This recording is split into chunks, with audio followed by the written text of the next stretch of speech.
Well, hey guys, welcome back to the show. It's great to be with you. This week I have a guest who's a new friend of mine. I actually got to meet him out in person when I was out in Wyoming. Just our schedules kind of aligned, but my guest this week, his name is Jeremy McMorris, and he's actually a pastor of a church out in Texas, but he also runs a small and growing knife company called Yukon River Knives, and they're kind of a knife store. You can buy different knives at their website, but they also make, I got mine right here actually, a really high quality knives right here. You can see I'm holding mine right here if you're watching online. This one is called the Hunter. It's a fixed blade model. It's made of that S35 VN steel that just retains an edge incredibly well. They have a smaller version of this called a small game, and another like a skeletonized version of their knives. But great company. It's on par with the best quality knives out there. The balance and the materials and just everything about it is awesome. But the really cool thing about Yukon River Knives is not only are they priced well for a knife of this quality, but a portion of every sale actually goes to supporting a missionary and his family who works in Alaska. So if you know anything about rural Alaska and some of the smaller villages, it's a mission field that's ripe. I'll say that. I mean, there's a lot of substance abuse, and a lot of these communities don't have a church or a pastor of their own. They kind of rely on these guys who are almost like itinerant pastors that kind of travel from village to village as they can. So it's a really cool mission field, and when you buy one of these Yukon River knives, like I said, you're getting an amazing quality knife. I used this on my antelope hunt. I broke down 2 antelope with it. It's still razor sharp, and but you're supporting an actual missionary and his family that's spreading the gospel up in Alaska. So definitely check out Yukon River Knives. This is a cool conversation I have with my new friend Jeremy.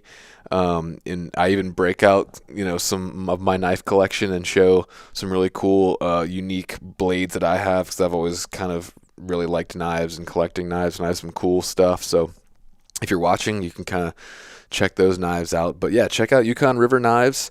Grab yourself a knife and help support missions. And enjoy this episode, guys. I hope you're having a great season, and we'll see you guys in the next one.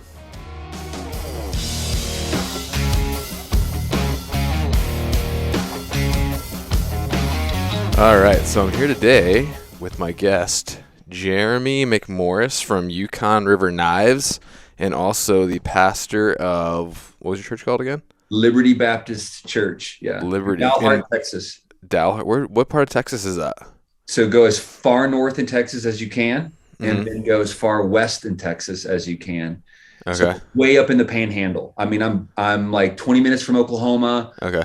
30 minutes from New Mexico. Yeah. Nice. In fact, a lot of people who live in Texas, when you tell them you're from Dalhart, they're like, "Oh yeah, I've been through Dalhart." Because if you're going to go to Colorado, you have to go through our town. Okay. Yeah. Cool, man. So, and we were just talking about, so you said you're a pastor of a small church, and so I was on staff at a church, because we were talking about your background and like video production and all that stuff. I was on staff at a small church. I started right around the time everything shut down. So I was the online campus coordinator is what the position was called. And so I help them get their online stuff going. So did you guys go online, have to figure that whole thing out on the fly too, or? Yes. Yeah, we did. And I was all on the fly. So, I mean, it seems like every week we were realizing, okay, that didn't work very well. Yeah. Let's try this. And yeah.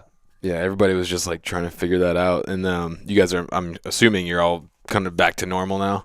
We are. Yeah. Thankfully, the small town in Texas that I live in, I tell people, is probably one of the easiest places to kind of weather both physically, health wise, but then also just politically. We're an agricultural community, and so everybody just kept working. Yeah. I was really thankful for it. Yeah.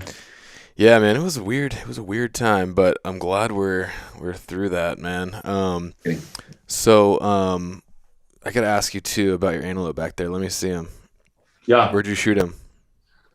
I shot this one 15 miles from here, just right Oh, here okay. in Texas. Yeah, we have them up here in the Panhandle. Yeah, Was that on some private land, or it because I know there's was. not much So where I public out live, there? I mean, it's almost everything is private land. Yeah. Yeah. So it's just a lot of asking permission, asking permission, getting told no regularly. Uh, yeah. So you don't have any church members that have like a big huge farm you can just go hunt, do you? Well, no, actually, so I've pastored here for 9 years now. So at this point, I do have a couple of spots that thankfully are kind of that I have kind of locked in. Yeah. Yeah, the really so there's where I live. There's farm ground and ranch ground. Yeah. Farm land is broken out and irrigated, and the ranch is just grass for cattle. And the best hunting for big game is the ranch land, actually, Mm-hmm. especially if Yeah. there's canyons and breaks and that kind of thing. And so I've had permission a few times to hunt spots like that, and I will neither confirm nor deny whether or not there are some of the biggest deer in Texas within 30 miles of me. But Nice. we want to keep the secret close to the vest. So Yeah. Have you guys have mule deer up there too, or is it mainly yeah, whitetail? yeah. I don't know if you've seen on our Yukon River Knives website, but I think the my bio page has a photo of me and my 186-inch Ooh. mule deer that I shot. Wow. Actually, I shot it in New Mexico, but as the crow flies, is 45 miles. Yeah. Yeah, yeah, but we Well, do. Yeah. I didn't really know you were. I knew you were a hunter, but I thought you were more of like a bird and small game guy. But you are a big game hunter as well, huh? Oh, yeah. That's what I enjoy the most is big game hunting. Yeah. Yeah. I grew up in Michigan, Okay. and shot my first deer with a bow when I was 15. And, Nice. you That's know, about like me too. I think I was I, 14, I, but I heard yeah. your story. I listened to your first podcast the other day, and I thought the Oh, same okay. thing. Like, oh, yeah, that's really similar. Yeah. Nice. Yeah. So how I'm just curious. Where did you first come across the podcast, or Man, how? Do you even remember? that's a great question. I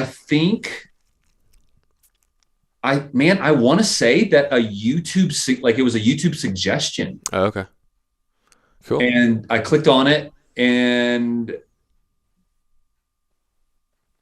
or maybe I saw you tagged somewhere on Instagram. Man, as I recall, it may have just been a YouTube suggestion. Clicked Okay. on it, noticed, obviously you've interviewed a lot of the leaders in the outdoor space, and checked out some of those podcasts, looked at your website and your Instagram, noted your like just outspoken testimony for Christ, and thought, oh man, like I like that. Cool. I think I'd like this guy, and reached out to you just kind of by way of introduction and said, hey, here Yeah. I am, and here Yeah. we are. So background. So if you guys are watching, if you're listening, go check it out YouTube. But if you're watching, Jeremy hit me up on Instagram, which doesn't happen a lot, but happens sometimes. And you got to be, careful. Some people are just like, hey, my favorite is, hey, are you interested in any Damascus knives? Have you seen those guys I was getting from ready like to Pakistan say, and stuff? have you already been hit up by the Damascus knives guy? Oh, every day. Yeah. I don't know what's up with that, but anyway. But Jeremy, I looked at him a little bit, and he's like he had. Do you have like what's your title? Do you have a title at Yukon River or Yeah, I mean, so I'm kind of co-owner okay, at this co-owner? point. Yeah, that works. Yeah. So he's a co-owner of Yukon River Knives, and I looked at his website and everything. It looked pretty cool, and he sent me a knife, and I'm a knife guy. I love knives. If you're watching, you can see it. If you're listening, maybe go check it out. But you can see him on Instagram too, Yukon River Knives. And so, like I said, I'm kind of a knife nerd. Like my great uncle, it's one of my kind of mentors. Kind of got me into hunting. Kind of one of the guys that inspired me to like go out west and do these adventures. He had this big den in his great room, or it was his great room in his house. It was an add-on, but it was like his It was like where they always hung out, but it was really his man cave. And there was, he had this giant albino fallow buck that he shot with a longbow. That actually Fred Bear came to Kentucky to chase. He shot it in the Land Between the Lakes in Kentucky. Just tons of cool stuff in there. But he always had cases like full of knives. So I've always like loved knives, probably because of that. But anyway, I have tons of knives, and Jeremy sent me this one. This one's called the Hunter, right? Which is Yep. also Yeah. cool because it's my name. Right. Yep. But yeah, super super nice knife. Just really well balanced. The grip feels great in the hand. It's that S35 VN steel. Obviously full tang. Yeah, just a really really nice knife. And I haven't used it yet, but I know it's razor sharp because it shaves my arm. Um, and yeah, man. So I wanted to have you on and say thanks for sending this to me. I'm looking Yeah, you're forward welcome. to. Yeah, I looking. hope you get it bloody. I hope you Me and too, soon. man. Me Yeah. too. And it comes in this really cool like box and everything. Like you can tell they really just care about the product. Nice leather sheath.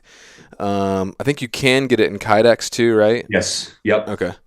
So yeah, so just tell me a little bit about. I want to have you on and just kind of hear more about it because I know that the company is not just a knife company. There's kind of a mission with it as well, which is also really cool. So just tell me a little bit about Yukon River Knives. Sure. Yeah. So it's hard for me to tell the story without including some of even just like my testimony. So Yeah, sure. when I'll fast forward to my first ministry role out of college and grad school. I was the youth pastor at a church in South Carolina. And within the first month or two of being there, a gentleman approached me by the name of Ron Stepp.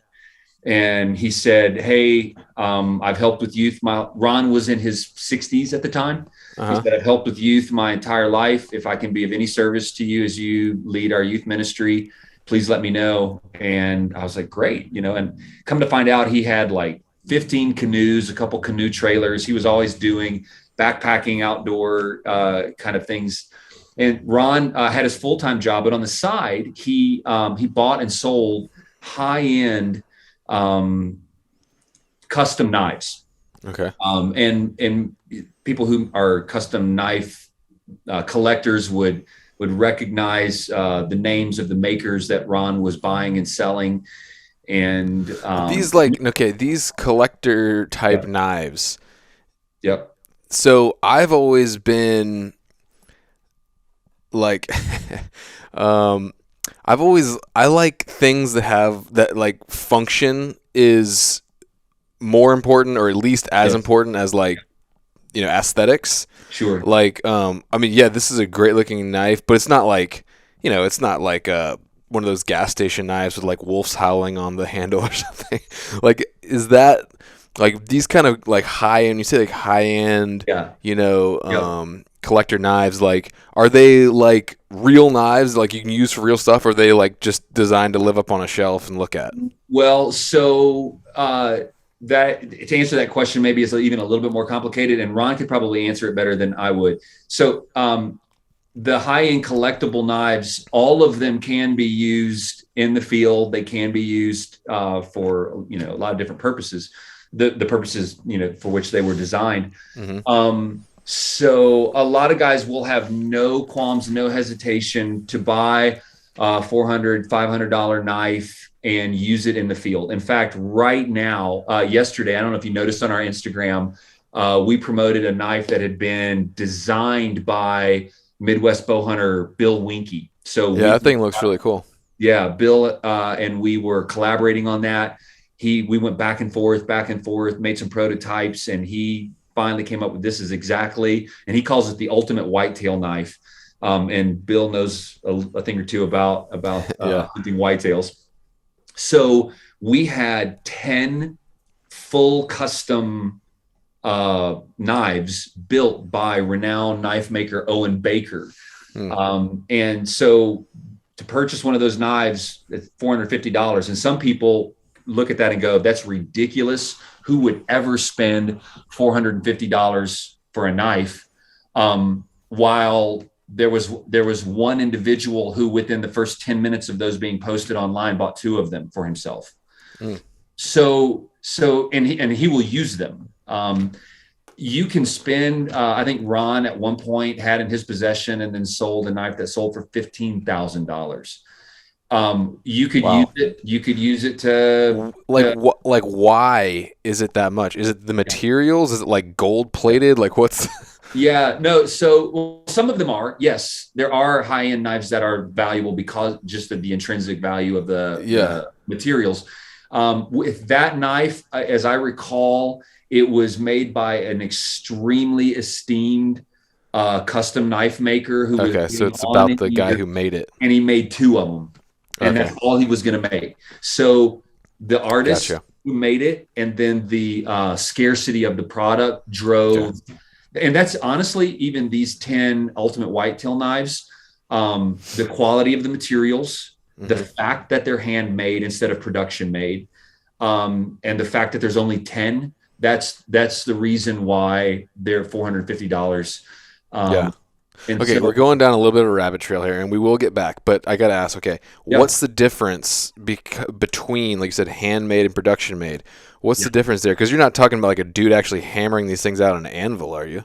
In some cases, yes. So there's two type there's and by the way, I've been in the knife world for about 3 years now. Yeah. So Ron, who we're on pause with this on that conversation of my meeting Ron Stepp, who is the other co-owner. Yeah. He's actually the founder, and when I say co-owner, he brought me in 3 years ago. Yeah. He would actually answer all these questions with 40 years of experience. I've got 3 years That's all of good. doing this as a side You're hustle. in good company of inexperienced people here. So Okay, so like people who want to inform you and I in the show notes later, if they want to make yeah. comments, they're probably right. If they're correcting me, it's a good chance. There's a good chance they're right. There's two primary ways that custom knives are made. One is called stock removal, where I've got a bar of steel and a grinder, Yeah. and I grind that thing down to how I, until I've got the knife made. And most of the knives that we sell on our website that are custom knives are stock removal. Okay. The other is forging, hammer forged, or they have machine hammers Yeah. where they forge those out. And so we also do a lot of the knives on our website are made by a knife maker out of North Carolina called Michael Presnell. Please go check out his work. Michael is a dear brother in Christ. He does fantastic knife work. He's at a real affordable point. A lot of his knives are in the 250 to 350, 300, 250 to $350 range for a full custom knife. That is and he's using great product, great materials. So those are the two primary ways that a knife is being made. These Winky knives that he designed, the Ultimate Whitetail knife, those are stock removal. So a bar of steel on a grinder. But a Then person is actually holding it and grinding it. yeah, Okay, that's cool. yeah. So they're not laser cut by a production. So like the knife that you got is actually made by a fantastic production company in Michigan called White River Knives, run by John Caminga and his sons. White River Knives, they're all American Yeah. made stuff, fantastic knives. We are blessed that they are producing some of our designs for us, that being one of them. So, Yeah. I keep pulling it out. It just feels really good in my hand. if, Um, if you saw my desk, I have 5 or 6 knives that live there. yeah. And when I'm on the phone, when I'm studying, knives are Yeah. out of sheaths all day long.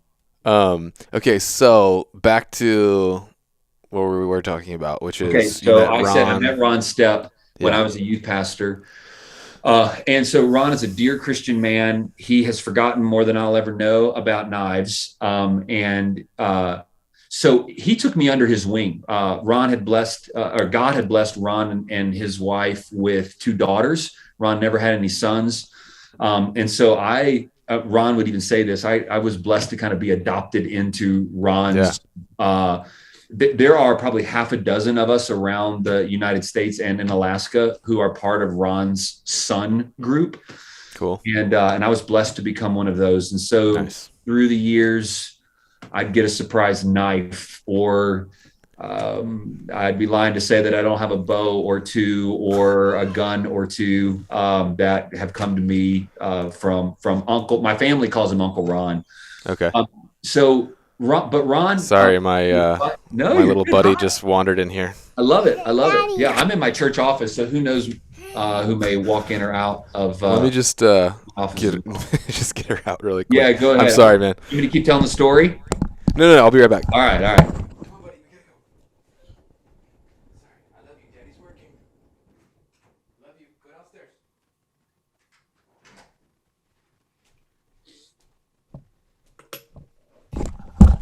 Sorry about that. I normally lock my door, but I was like, she won't come up here. No, But you're good. of course she did. While we have just a slight break, I grabbed the hunter and the small game. Okay, cool, dude. After this finishes story, I actually want to do a little show and tell because I have some sweet knives I want to show you. But Oh, anyway, great. Yeah, yeah. yeah, So Ron, I met Ron Stepp when I was a youth pastor there at the church in South Carolina, and he took me under his wing. He had been doing knives on the side for over 40 years, probably close to 50 years now.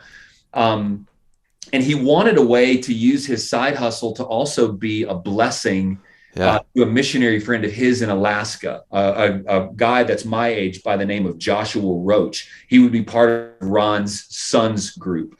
cool. And so Joshua has a boat. He goes up and down the Yukon River.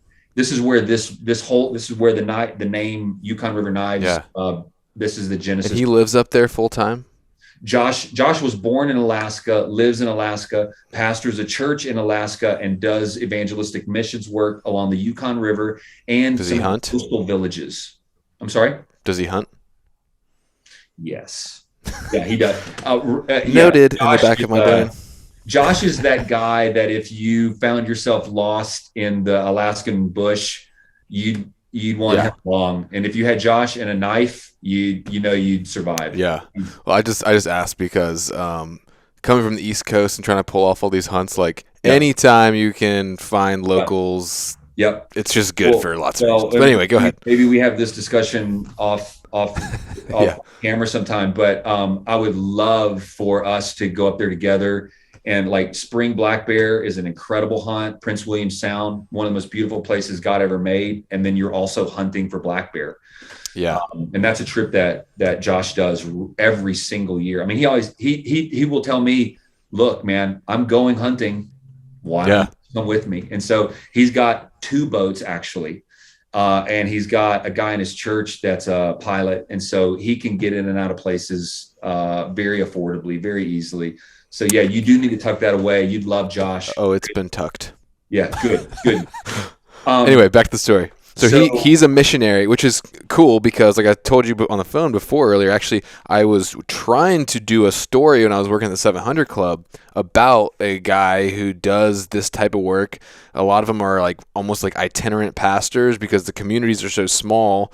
They don't have a full-time pastor. It's usually a missionary that goes from community to community, kind of like pastoring little churches all over the place. And it's a community with a lot of need because there's a lot of poverty, a lot of substance abuse, some pretty rough spots up there. Yeah. No, you're exactly right about all of that.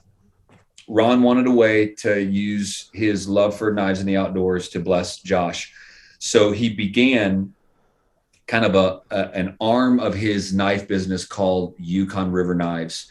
And he wanted to take some of the knife designs of Owen Baker. So Owen Baker is a custom knife maker in Tennessee, Newport, Tennessee. He wanted to take the designs of Owen, and Owen can only make, however many knives a week, however many knives a month. And he's got people ordering knives from him all the time. And so Owen didn't have the capacity to make enough knives for us to sell. And they would be at a kind of an upper price point, $350, $400 knives. And we wanted something that was a little more affordable and that we could have, mass produced. So we take the knives to White River Knives. White River says, we love these knife designs. We'll make them for you. We'll put your logo on one side. if you'll let us put our logo on the other side and also sell these knives exclusively through White River Knives. Mm-hmm. So it's been a interesting partnership, but a wonderful blessing for us. Um, uh, that White River has done. And so like you said, the steel is just one of the sweetheart steels of today. It's incredible. Edge retention and resharpenability. Micarta handle, micarta scales on the knives, on these knives. And so, yeah, you can't spend $180 and buy a better knife. Yeah. I stand by that. You can't, for that money, you can buy more expensive knives. You can't buy a better knife. That knife, like I said, you'll give Yeah. to your I mean, I wife. remember I actually told you the other day on the phone. I was like, dude, you could sell this for more. Like, Yeah, yeah, yeah, yeah. but Well, no, that's cool, and I love the they mission may behind it. come on. Yeah, so get yours now. Get yours now. Get more now. Yeah, and then Yeah, just like the presentation of it. I mean, and like that's not a. I mean, obviously, no one's gonna take this wooden box out in the field, but it is right. cool, and it shows up in that, Sure. and so yeah, that's awesome, man. I really love the mission behind it, and kind of the purpose behind it and everything. Yep. Um, So our have you? tagline is knives with a mission. We a portion of every single sale goes to help supporting missions work Nice. up there in Alaska. Specifically, right now, Joshua Roach and his family. Yeah. Another little interesting detail: the Owen Baker, the knife designer, it's his son-in-law. Josh is his son-in-law. Oh, cool. So it's a pretty close knit group of men. And then Yeah. a few years ago, Ron, who is in his early 70s, said to me, "Hey, I want to hand this off to someone. Would you pray about taking it on?" And at first, honestly, I was hesitant because I thought, number one, I'm not really a businessman. I don't know how to do this. And number two, I don't want to be that pastor that's always trying to sell something to someone. Yeah. I mean, like, I didn't want that to ever be part of I didn't want people like, oh no, what's he going to try to sell me? Right.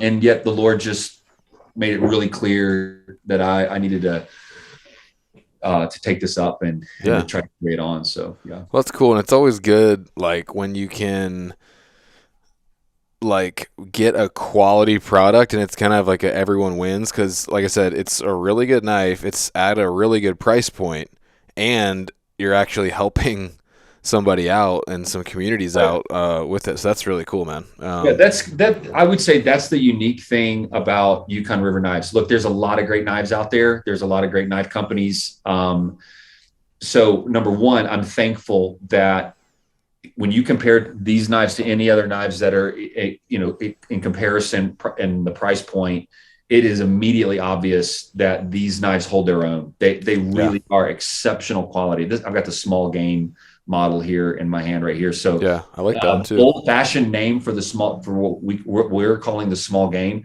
They used to call these the bird and trout.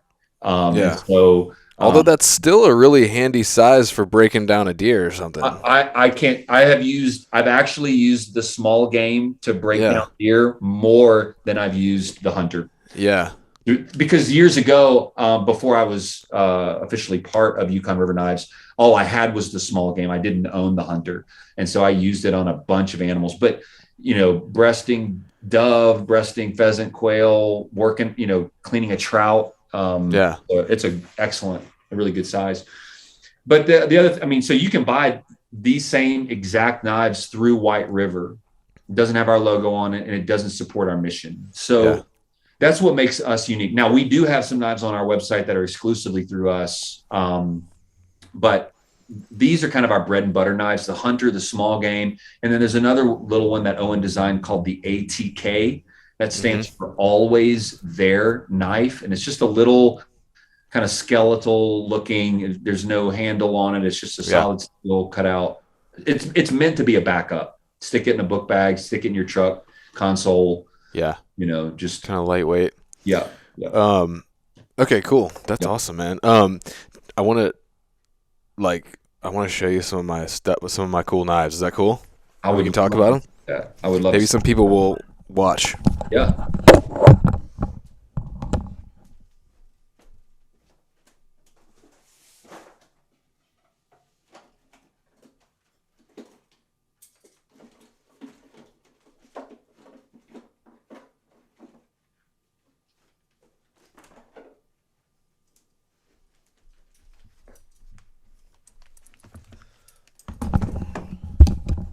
One more. Yeah, do it, man.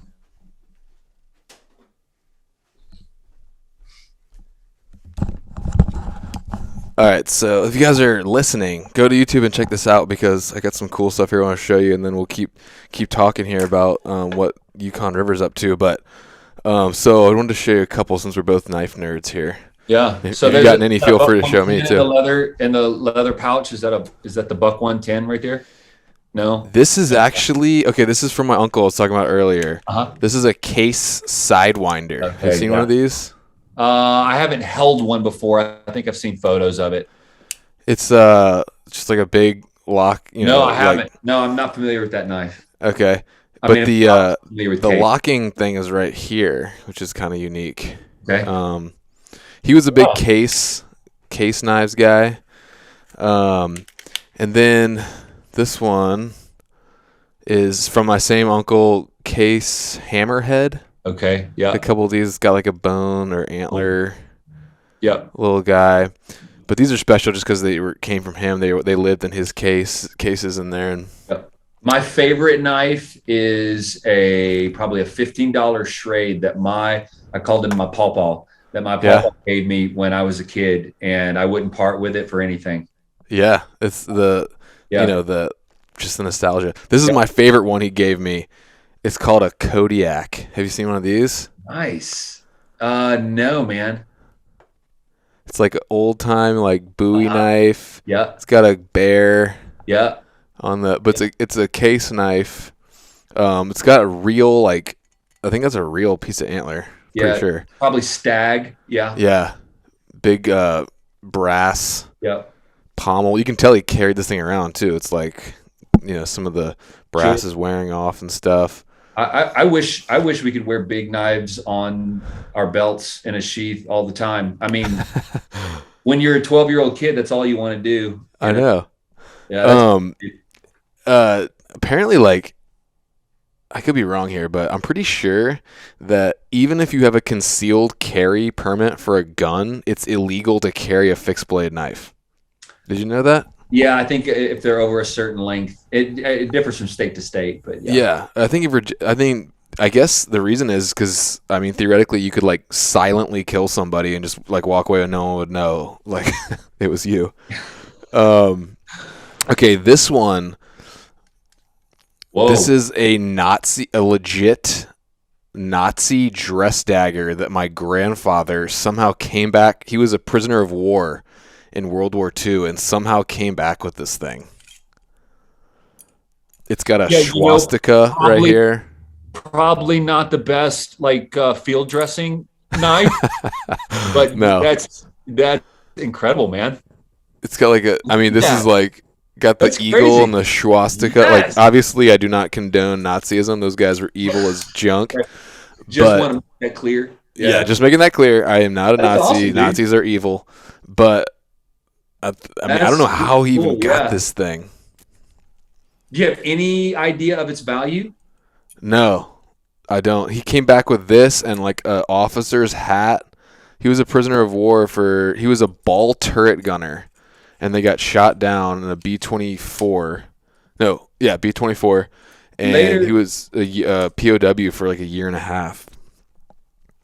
Wow, man, that's crazy. I always wonder, how do you get it and get home with it, especially if you've been a POW? But no idea.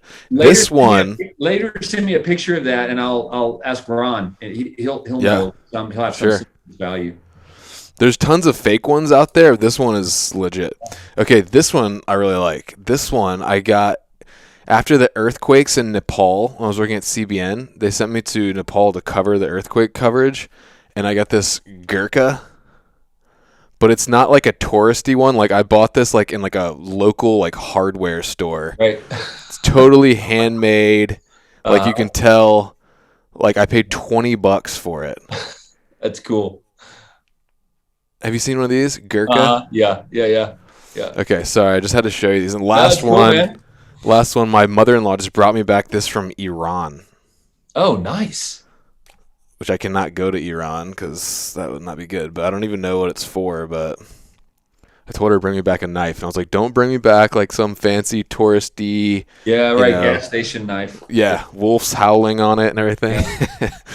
Oh man, so have you been collecting knives like yourself for a while? Like, were No, you man. into knives before Yukon No, River, or was it the mission I'm that kind of got you into it? mission got me into it for sure. I'm like most of us.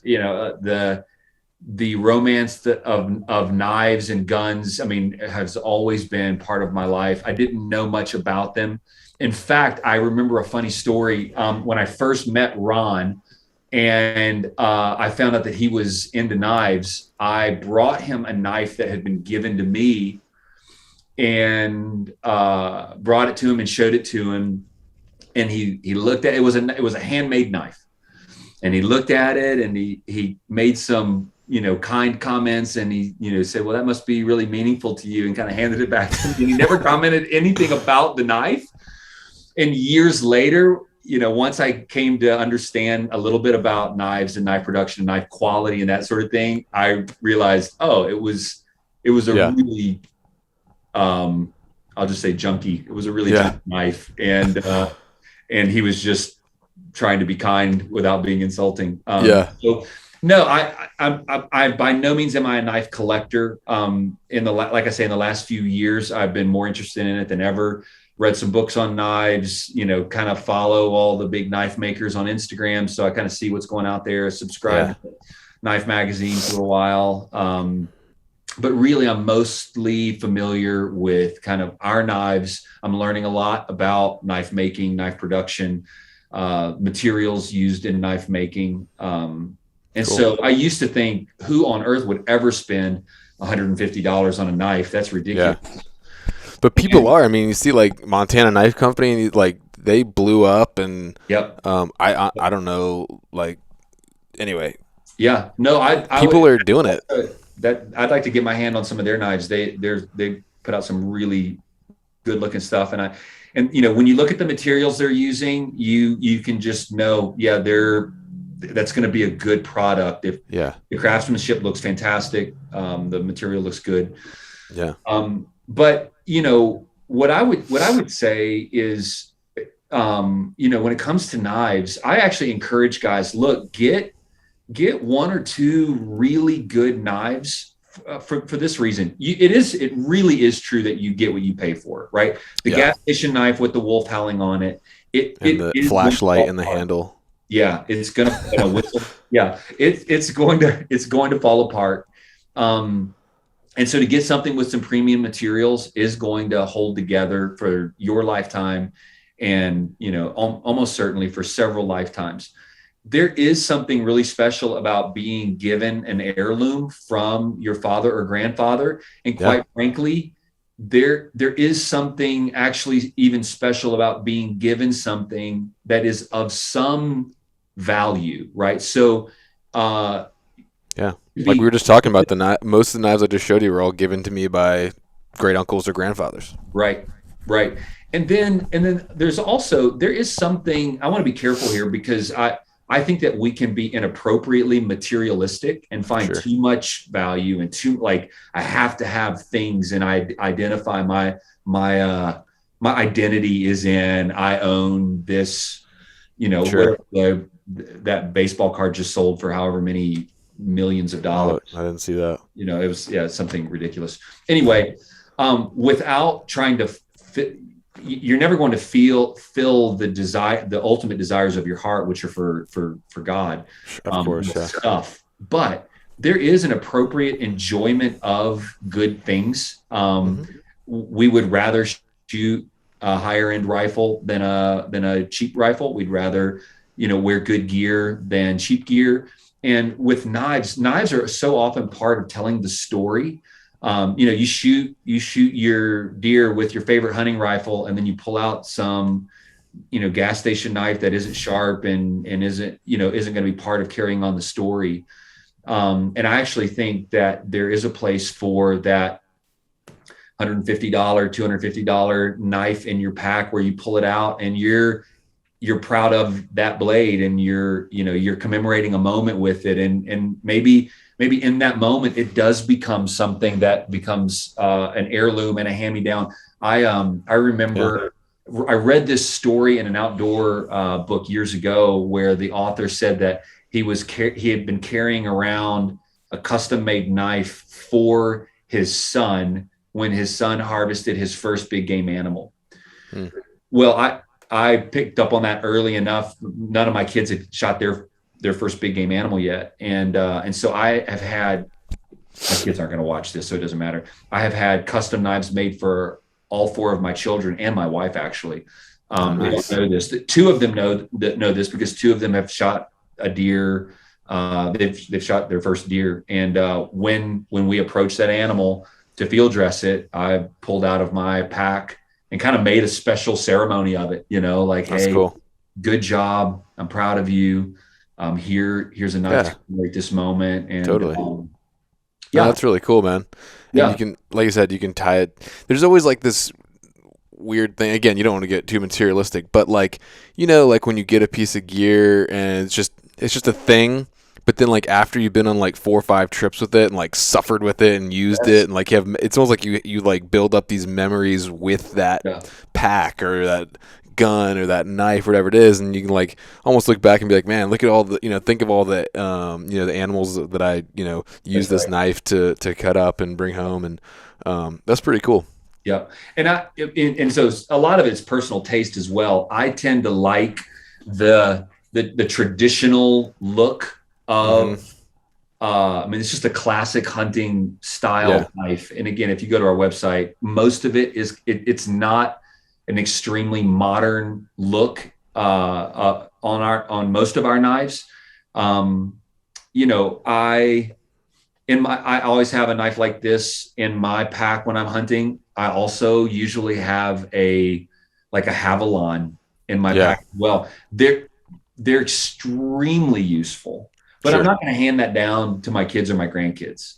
And I do, to be honest, I do too, because they are extremely useful for certain things. But there are other times where you want a sturdier blade, like you said, for cutting through a sternum or some parts of deboning, or even cutting through like the back hip joint. Like you'll break a Havalon real quick.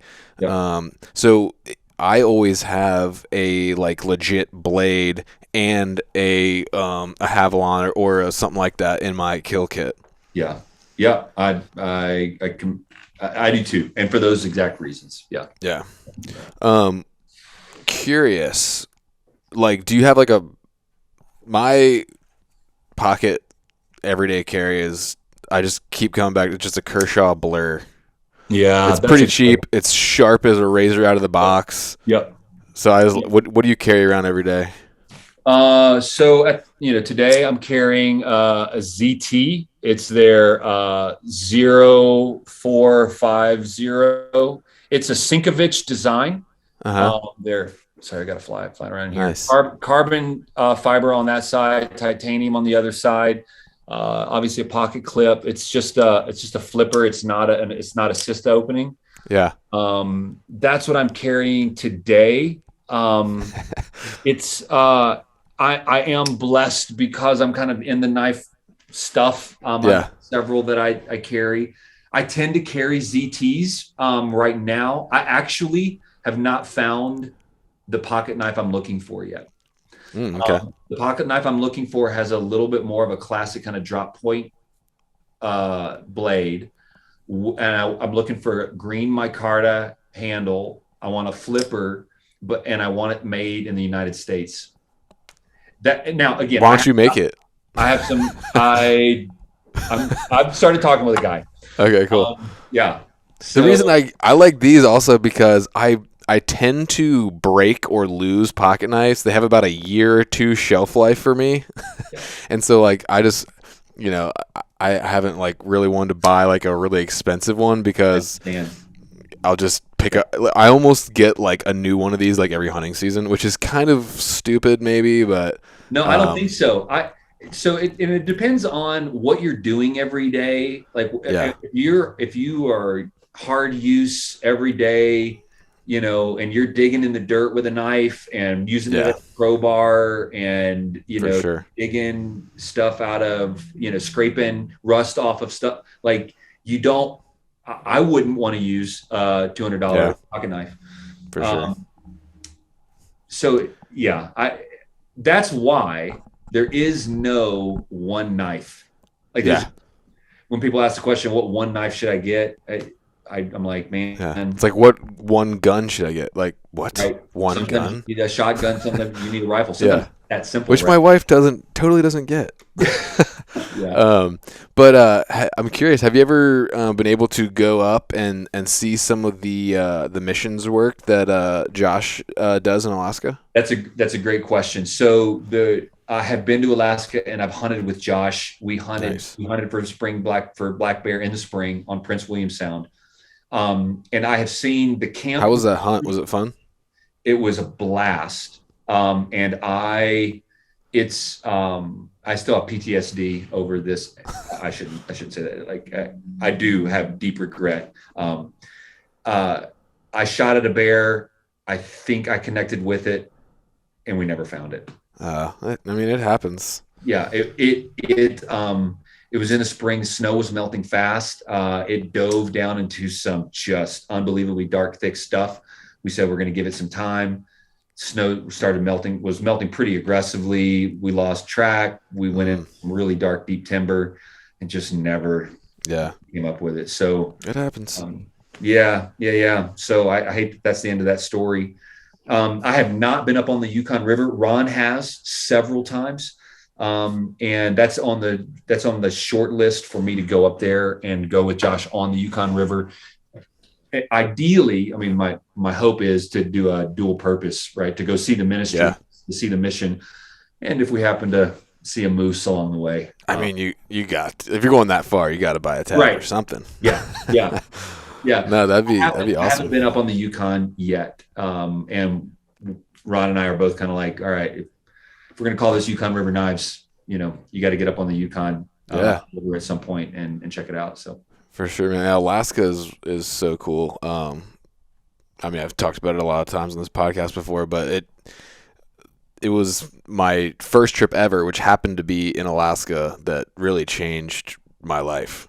Like it's just so cool up there. It's just another world. It is. I mean, all I could do is just shake my head and say, you're absolutely right. I know exactly what you're saying. And any outdoorsman that's been up there is just going to say the same thing. It is remarkable. It feels different. Yeah, it does. It's just, I don't know, like in the lower 48, I mean, there are definitely some very wild places you can get into, but for the most part, in the lower 48, if like, all right, if I just keep walking long enough, I'll hit a road or somebody or something. Up there, it's like if I keep walking long enough, like I'll just keep walking. That's right. Until I die or something. Yeah. That's true.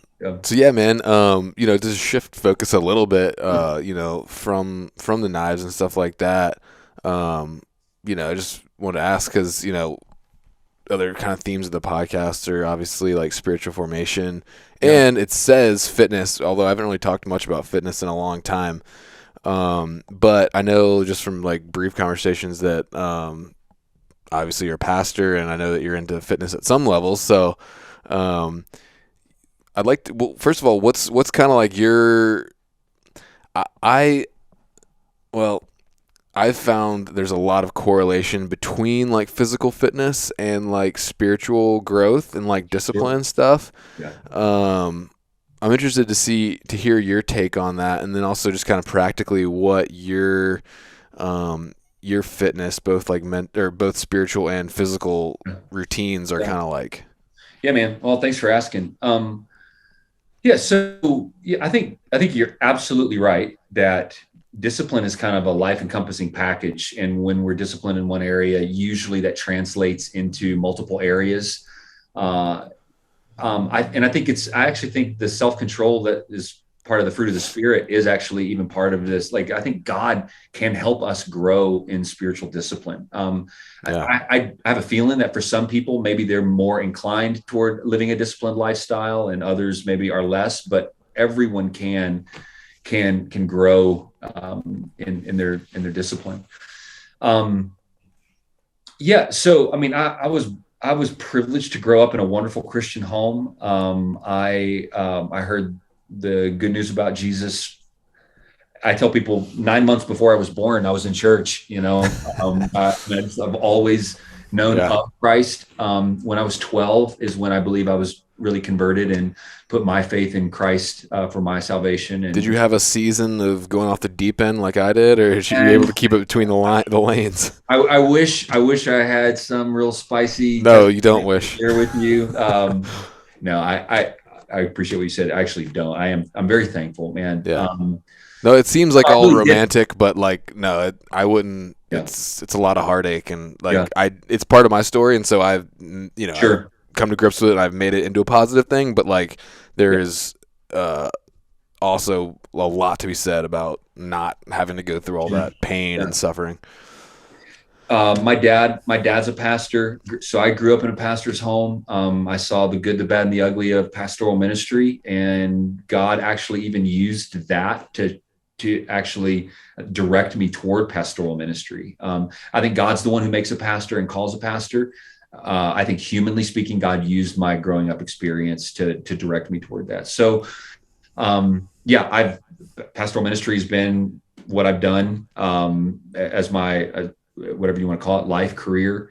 Um, and so I'll just start with a little bit with just spiritual stuff. Yeah, Yeah. I was born again when I was 12, and really like kind of in my late teens, early 20s, I felt like, okay, I believe this stuff for me. Like I'm following Christ because I want to. Right. Became your In own fact, it was faith. such a strong experience that I sometimes wondered, is that really when I was really became a Christian, or when it? So Dude, I have the same thing too because I got saved as a kid. I was right, 12. I think it was real. I think it was real. yep, But I know this kind of goes into like Calvinism and like, once saved, always saved. We don't have to go down that rabbit hole, but I mean, there was times in there where I don't know, man. I don't know if I had died, I don't know where I would have gone, to be honest with you. I mean, if you'd asked me, I would say, yeah, I still believe in God, but I was not living it. I definitely had some demons. But I do feel like it's almost like I got saved again when I was like in my 20s or something. It's weird. yeah, yeah. Well, I mean, praise God. I don't think you have to know when Sure. that moment was. I No. mean, you're alive right now spiritually, Yeah. like, and you're following Christ, you're trusting in Him, as am I, and I'm thankful for that. Um, yeah. So, I mean, I'm a full-time pastor. I mean, that's what I do day in, day out. I love doing it. And I always want to keep doing it, but I have loved the outdoors ever since I can remember.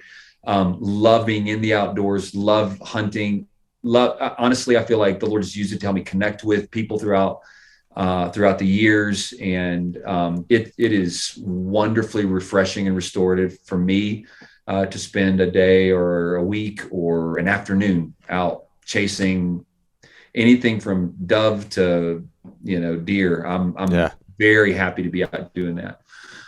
Um, and then the physical fitness part of it is when I was in high school, I started just exercising. I'd go for a run. So I'm this weird guy, man. I was homeschooled in high school. So Uh-huh. I know that, I don't know what stereotypes they have of homeschoolers, but I was homeschooled.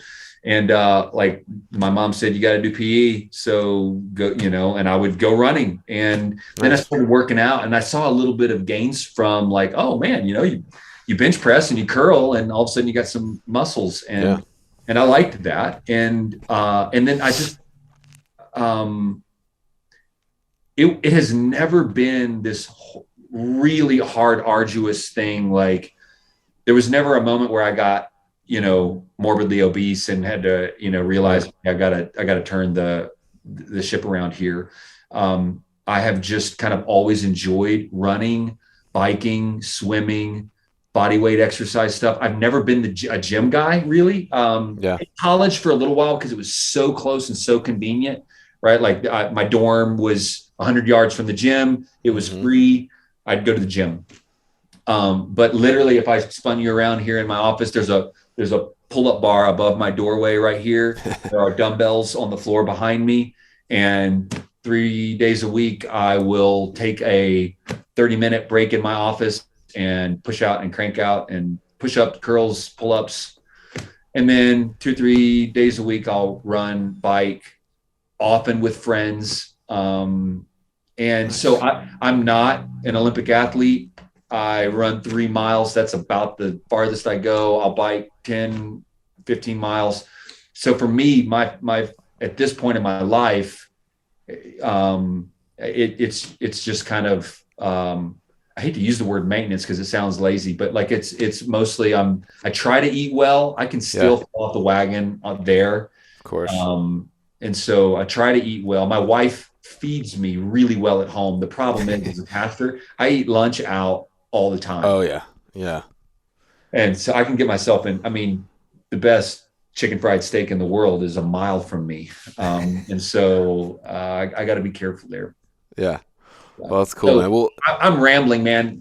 no, you're good. Have you I spoken am to curious though because having worked in full-time ministry and just having also been around that world a lot, like it's super easy to just be like, yeah, I don't really need to like pray or read my Bible today because I'm immersed in it every day. And then it's very easy to tell yourself that lie until you are working in ministry, but you have like almost no personal connection to God. And I know a lot of pastors fall into that. Yeah. How are you able to keep your spirit fed? Because, it's like on an airplane, like you got to put your mask on first before you can help Sure. anybody else. Yeah, that's And good. so many pastors just run themselves in the ground, putting other people's masks on, and they're dead inside. Like, how do you Yeah. stay fed? Yeah. No, that's good. Um, So thankfully, in the last, I don't know, 4 years, 5 years, it has suddenly become relatively easy for me to get up early. And when I say early, it's not terribly early, 5:30. So I know for some Yeah. that's really early. For others, I've missed half the day, but get up at 5:30. I wish I could say that my first thoughts were for the Lord. My first thoughts are for the coffee pot. So 5:30, head to the coffee pot, and then I'll spend 45-ish minutes reading the Bible. Nice. Man, I mean, I'm just being honest on a podcast with a guy that I just met and people who are listening that I don't know. Honestly, my prayer life struggles. I mean, I can get a little bit of praying done in the morning, but I definitely need to grow even more Sure. in my just personal time in the morning Hmm. of casting all my cares on Him. Yeah. Uh, Well, it's hard because reading the Bible is such a concrete yep, thing. It's so not that it's bad or not as good. It's very valuable, but it's just something you can like do and check off. yep, Prayer is just it's harder. It's more ethereal. Like it's almost why I feel like back in the day the Pharisees were so obsessed with the law and couldn't really like grasp this new grace and Jesus stuff is because like to them, although living by the law is hard, it's concrete, it's grabbable, you can like yep, do it. yeah, you know yeah. I mean, we like legalism because we know that I do the things that check the boxes. right. Something that has been helpful recently is the concept of praying scripture, using scripture to help me Hmm. pray. Yeah. Excellent little book by Don Whitney called Praying the Bible. I mean, and really, it is a very small, easy read, has helped me tremendously. So morning time with the Lord. And then I have tried to really make even my study and my sermon prep personally devotional as well. This is Yeah. not something that a package I'm putting together for them, Yeah. but hey, I want this to stir my affections and do sermon preparation prayerfully and spirit dependently as well. So, and then, man, something that's just incredible. I mean, it is helpful when you have accountability For and sure. brothers that speak into your life. And so, I have a group of guys that I meet with every other week. And as we go around the room, we talk about our Bible reading, our prayer life, our thought life, our life at home with our family and with our wife and kids. And Yeah, that's huge. it's pretty direct and and sometimes one or several of us will have less than stellar performances, to Yeah. report on. But man, the prayer, the brotherhood, the help that comes from that. I mean, I, it would be hard for me to put into a value like how important that is for Yeah. me. And I think really for all of us as men to It have. is. And that's the area where I struggle. And just also we just moved recently, so being in a new area, I haven't really found that group of guys yet. But that is very important, and especially like because being in ministry can also be very isolating. You feel like, oh, I got to be like this perfect thing, away from these other people. But that sounds like you've been able to strike a good balance of like finding guys that you can be real with, which is very important. Yeah. And I was the same way, man. Like with the prayer thing, like a couple years ago, that was something I felt like the Lord convicted me of. Is like, okay, um, I'm good at study. Like I went, I read through the Bible in a year and did all that, and like I'm good at that. And but like my prayer life was like non-existent. So I was like, I went on this like personal journey, and that was just encouraging you as a brother, like stay on that path, like keep seeking the Lord there, because that changed a lot of stuff in my life, opened up a lot of doors in a good way. And not you probably know this, but not all praying is talking either. Like for me, I found that like sometimes silence is Sure. important. Yeah. And you see meditation even in all the way back to like Isaac going out in the field and meditating when he sees Rebecca coming, or I might be getting the names wrong, but David, meditating. But anyway, that's cool, man. Sounds like you've got stuff going, and dude, we should maybe we should check out the Yukon River together sometime. Let's try to put something together for next fall. I am so I haven't even so I had a big hunt planned for 2023 in Alaska. I've talked about it on the podcast before. It's a sheep hunt. I don't think I've said this yet, but the guide called me a week or so ago and just said, "Man, there's no legal rams up here. I don't want to take your money for a 10-day camping trip," which was super cool that he was that honest. So that got canceled, but my heart's already set. I'm going to Alaska in August 23. So I haven't figured out how exactly. I have some ideas of what I'm going to try to do, but I haven't come to a conclusion there Well, yet. So yeah, I'm going up there. yeah. Let's talk real seriously about it. Yeah, I'd love to. for sure, man. I'd- Do you know Adam? I see your Weatherby shirt. I know he was a pastor too. Uh, no, I don't. We have a very close mutual friend, and I'm actually I'm actually supposed to meet him here in the next couple weeks. Oh, cool. I don't know that I can And talk his about brother the. makes knives.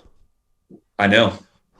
Yeah, really cool looking ones. Yeah, Yeah, yeah. that'd be a I cool connection. haven't handled his brother's knives, but yeah, they look sweet. Yeah, dude. No, so Well, I don't cool, know, man. but I'm hoping to meet him soon. Yeah, he's a good guy. I had him on the podcast way back, almost when I first started. Yeah.